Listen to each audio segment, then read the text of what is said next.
आक्रमक या मराठी भूमीवर आणि या हिंदुस्थानावर आक्रमण करत होते।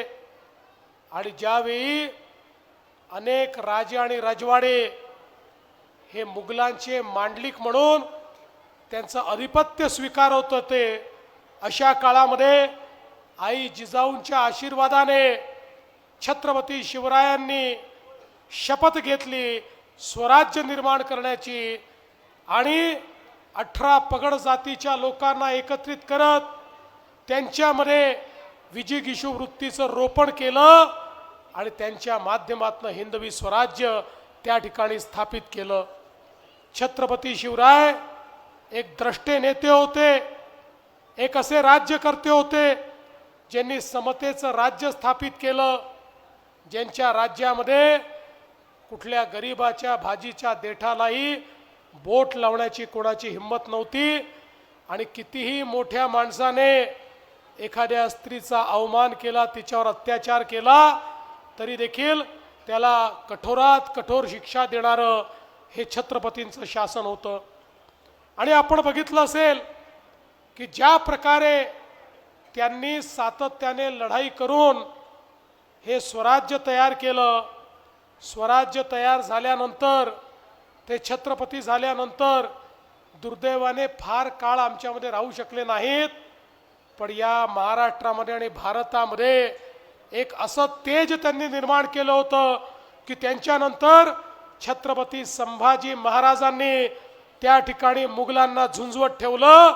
आणि जो औरंगजेब या महाराष्ट्रामध्ये हे ठरवून आला होता की आता शिवाजी महाराज राहिले नाही, आता मराठ्यांना मी संपवून टाकील, त्या औरंगजेबाची कबर याच महाराष्ट्राच्या भूमीमध्ये आमच्या मराठ्यांनी त्या ठिकाणी खोदली।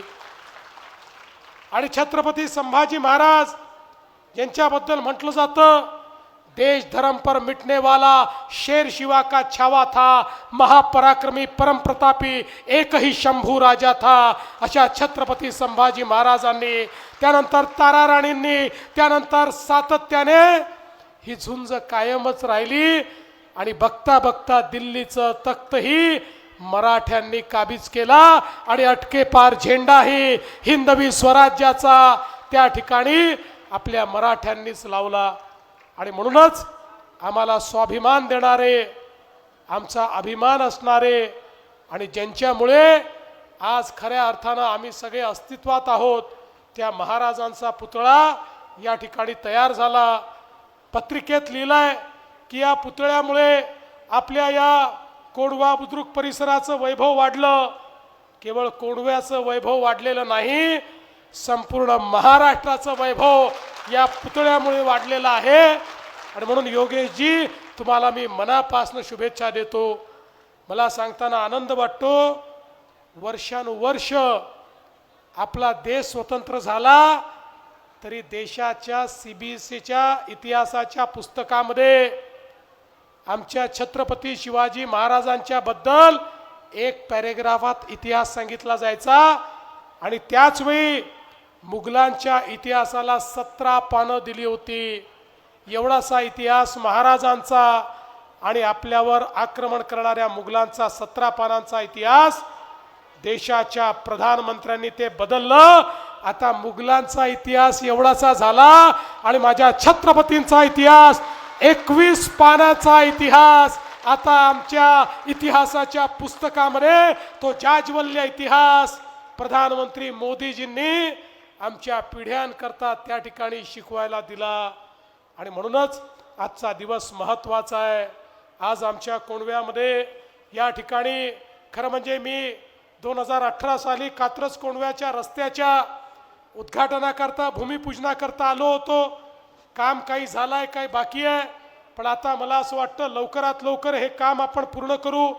आज खरं म्हणजे मला या ठिकाणी सांगितलं पाहिजे की वेगवेगळ्या मेट्रोच्या मार्गांना देखील आपण मान्यता दिली आहे। त्या माध्यमातून आपल्या कोंढव्याचा भाग आता या मेट्रोच्या माध्यमातून जोडून पुण्याच्या इतर भागाशी देखील त्या ठिकाणी आपण जोडतो। शिवाजीनगर ते येवलेवाडी मेट्रो मार्गास मान्यता, स्वारगेट ते कात्रज मेट्रोचा मार्ग कोंढव्यापर्यंत आणण्याचा आपण काम करतो।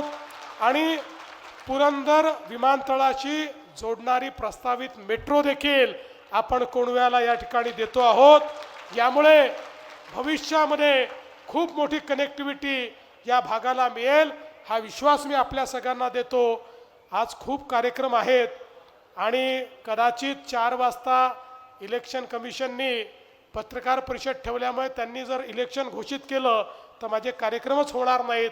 म्हणून मी अधिक न बोलता आपल्या सगळ्यांचं मनापासून अभिनंदन करतो आणि योगेशचं आणि ज्या ज्या लोकांनी हा पुतळा बनवण्याकरता या ठिकाणी श्रम केले त्या सगळ्यांचं मनापासून अभिनंदन करून माझं बोलणं संपवतो।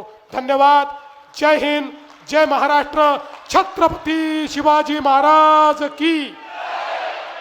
नीट आपल्याला लाडक्या बहिणी सगळे आलेले आहेत, भगवा फेटा घालून लाडक्या बहिणी आलेल्या आहेत, जोरदार टाळी वाजवूया।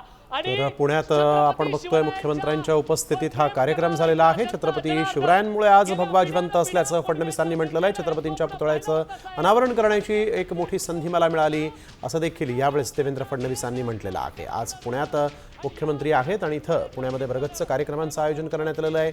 त्यापैकी आपण बघतोय आज छत्रपतींच्या पुतळ्याचं अनावरण मुख्यमंत्र्यांच्या हस्ते झालेलं आहे।